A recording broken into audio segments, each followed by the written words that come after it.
खंडात मुघलांचे आक्रमण झाले.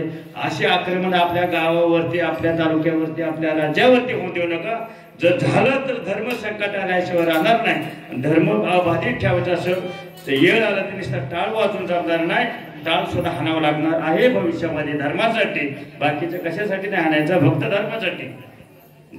धर्माचे पालन करणे पाखंड खंडन हेचे करणे कामा बीज वाढवाया नाम.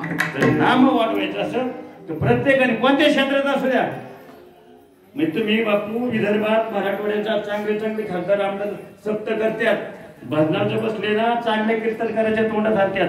पण आपल्या पश्चिम महाराष्ट्रात माऊली आणि तुकोबारे जन्माला आले त्याच भूमीला काही कळलं की काही कळतच पुढे इकडे यायला नको म्हणतात. आलं पाहिजे बापू तुम्ही टाळ घेऊन बरा. फक्त बघा समाज तुम्हाला डोके घातल्याशिवाय राहणार नाही.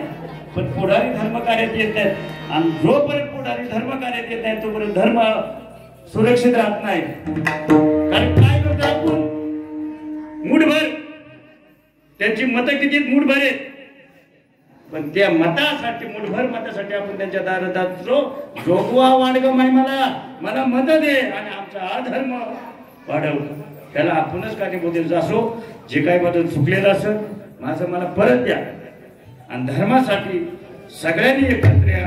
आणि संप्रदाय क्षेत्रामध्ये जेवढा धर्म सुरक्षित राहील अन्य क्षेत्रात धर्म कुठंच सुरक्षित नाही. चला शेवटी महाराज जय विठ्ठल जय हरी विठ्ठल.